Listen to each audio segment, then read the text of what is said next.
Now, once again, Raymond Arroyo. Welcome back to The World Over. The 2016 race for the presidency continued this week as Donald Trump got the cold shoulder from some of his former rivals. And Bill Clinton met privately with the woman investigating his wife's email server scandal, Loretta Lynch. To discuss how all of this could affect the presidential campaign, I'm joined now by Fox News contributor Mecedes Schlapp. Mecedes, Ray, it's great to see you. Here. Okay, let's start with a story that broke this week. Chris Christie apparently being vetted as one of the possible VP picks for Donald Trump. Now, we know he's talking to other people, too, what the campaign is. A good pick, a bad pick? What do you make of that? I think it's a so-so pick. It wouldn't be the pick that I would make. I think it would be interesting to have a more diverse candidate, a woman on the ticket, for example, or a minority. Someone like a Marsha Blackburn would be an interesting pick from Congress. And the other thing is that Chris Christie, he is a governor, but he doesn't bring that congressional experience that I think that Donald Trump is looking for in particular. And both of them are incredibly dominant personalities. And as I've mentioned sometimes, I've said, well, does Donald Trump really need a vice president? That's a real question. Yeah, it's like Trump squared exactly. when you have he and Christie together. Exactly. But Christie is such a savvy politician. Absolutely. He throws things right back at the press. And he did work with the Democratic legislature for a number of years. Guess what? And he won in a blue state, in a tough blue state in New Jersey, where he did win a chunk of the minority votes, women voters, and so he does bring that part to the table where he's been able to work with the Democratic legislature in a tough state. I want to play something for you. Now, on Wednesday, Trump said his former Republican rivals, the men he shellacked in the primary, refused to support him, and they should be barred from running for public office again as Republicans. Watch this. Remember, they all wanted me to sign the pledge. So I signed the pledge, and then they did too. The only difference is I would have honored the pledge. They don't honor the pledge. It's amazing what can happen when you lose. Can Trump win without a unified party behind him? Look, I think it'll be very difficult for Trump to win without a unified party. We've seen in the last polls that this past month he's got about 74% of Republicans who are backing him up. That's down from 82% from last month.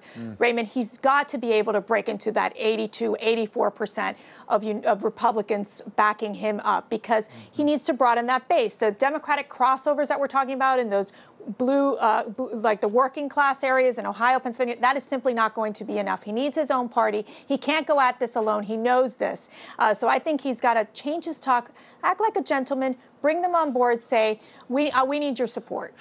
The other thing I find curious here, he does keep hearkening back to the primaries. We heard this time and time again in most of his speeches. It's like he's reliving his greatest hits, you know, Lion Ted and Little Marco, and he kind of regales the crowds with this. Is that helpful at this point? Well, it really does energize his supporters who have really stuck with him from the beginning, from day one. But there is that pivot point, that transition in a campaign. We're starting to see it even inside his inner circle with Corey Lewandowski out, Paul Manafort running the shop. They're actually becoming more of what you would see in a conventional campaign.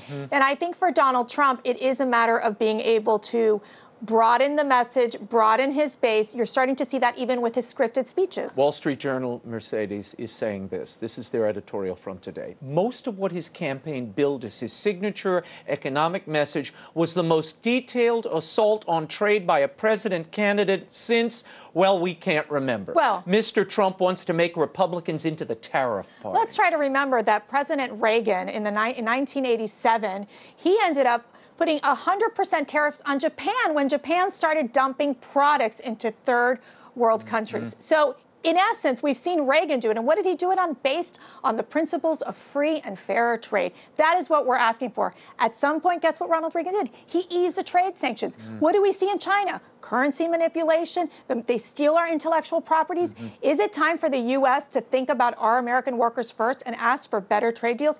Absolutely. And that is what Donald Trump is talking about. He's not going to scrap NAFTA. Let me explain to you. I can tell you right now, but he will want to renegotiate. And guess who else wanted to renegotiate? President Obama wanted to renegotiate NAFTA. Same thing, yeah. So, and Trump is getting beaten up because he wants to make sure we have better trade deals. I think it's unfair. Okay, let's look at the poll numbers before I go to another topic here. Battleground states polling average. Clinton leads Trump by nearly 6 percentage points, 44.7 to 39. Then there are Rasmussen polls that have Clinton or Trump up rather, by a few points. Fox, the latest, has Clinton up by 3 or 4 points. It's within the margin of error. What do you make of this? What I make of it is that Hillary Clinton should be worried. She has a well-oiled campaign machinery spending millions of dollars. How much money has Donald Trump spent?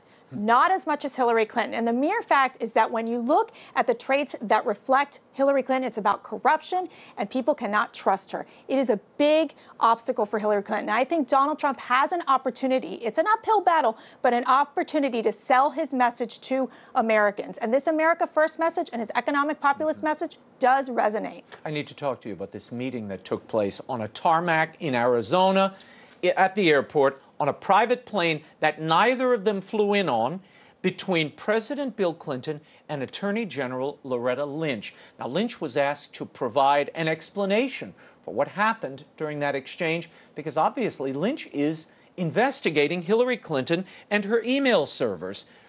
Listen to Loretta Lynch. I did see President Clinton at the Phoenix airport as I was leaving, and he spoke to myself and my husband on the plane. Our conversation was a great deal about his grandchildren. It was primarily social and about our travels. And they exchanged apparently pie recipes. Are they meeting at Martha's Vineyard next? That's what I want to know. Yeah, like but here's Hamptons? the question. Why would you even invite the possibility of this kind of impropriety? And should she recuse herself? She should. Absolutely, she should recuse herself. When you look at the federal regulation, it makes it very clear that any Department of Justice official should recuse themselves if they're involved in a criminal investigation and they have a personal relationship with the individuals who are being investigated. If she has a personal relationship with Hillary Clinton, she should recuse herself. Well, absolutely. remember, Bill Clinton appointed her to the federal bench That's before right. she became Attorney General. That's right. And the most convincing thing to me, because I've heard both sides of this all week since this happened. Some people say, well, look, she's investigating the wife, not him. Wait a minute. She said she's investigating the State Department. She didn't even say she was investigating Hillary Clinton. That's what makes it so fascinating. Huh. But Bill Clinton is a material witness. The server's in his house. Absolutely. He is the head of the Clinton Foundation, and there are allegations that money washed through the Clinton Foundation to enrich Hillary Clinton and thereby shape policy. This seems a little too close for comfort. I think it is, and I think it would be wise for her to recuse herself. I think that it creates a big conflict of interest for Loretta Lynch. And here's the deal. At the end of the day, if the FBI comes out and says we need to move forward on this and there should be penalties, whatever the case may be, or prosecution, if the Department of Justice does not follow through, the American people will be watching very closely. But some say there's already a conflict of interest because the real top law enforcement officer in this whole scheme, President Obama, is going out and he is in North Carolina campaigning with Hillary Clinton, whose investigation he has to validate. He has to assure. Does this, I mean, isn't that already, doesn't it lead to the impression that there's a fix in the game here? You know, there is that concern. I think that really where everyone's looking at is how FBI Director James Comey is going to deal with the investigation. I think he's a very fair player, and I think he's made it very clear to Hillary Clinton when Hillary Clinton said that this was an inquiry and not an investigation, and Comey came out and said, wait a second here. The FBI, we don't do inquiries, security inquiries. We do investigations.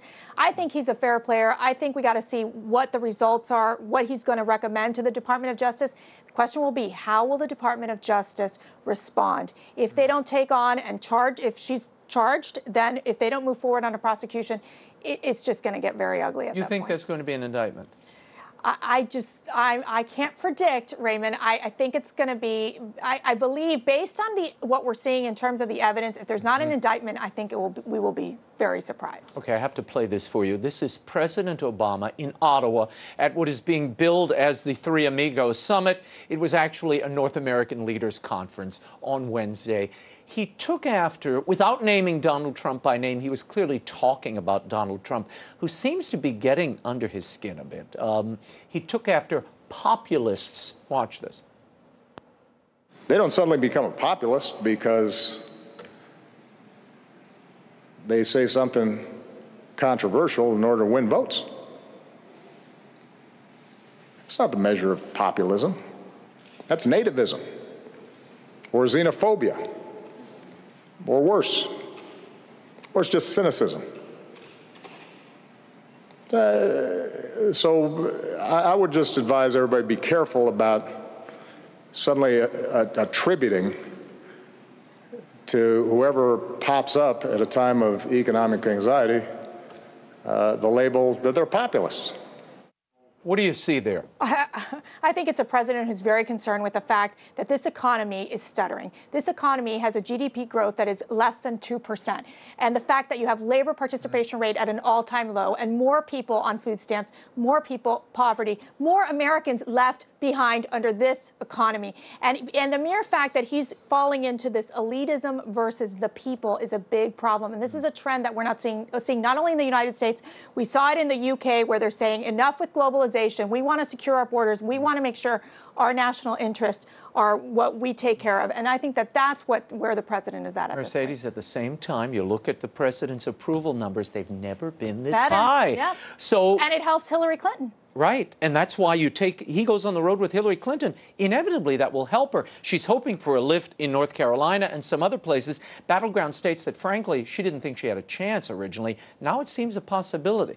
So the Republicans have to be a little worried about this. The Republicans are very worried because the electoral map does not favor Republicans, and the odds are stacked against Trump. And when you look at the polls clearly, it was interesting. One of the characteristics was they felt that 89% believed that Trump was hot-headed. There's a problem with the temperament of Donald Trump, and that is going to be the only up to Donald Trump to fix the problem, because Hillary Clinton has so many negatives of her own. She should be doing better in these polls, but the mere fact is that Donald Trump is the only one that could destroy himself. So he needs to figure out in his campaign how they best can reach the people in a disciplined manner with the right message on the economy and on the issues that matter to Americans. Yeah, he seems to be making the case, look, I'm here for you, and the fix is in with these elites. Exactly. She's making the case, he's temperamentally unfit for the presidency.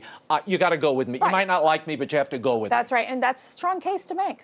We'll leave it there. Mercedes Schlapp, so great thank you to so see you, much for Raymond. being here. We'll catch you at the convention in Cleveland.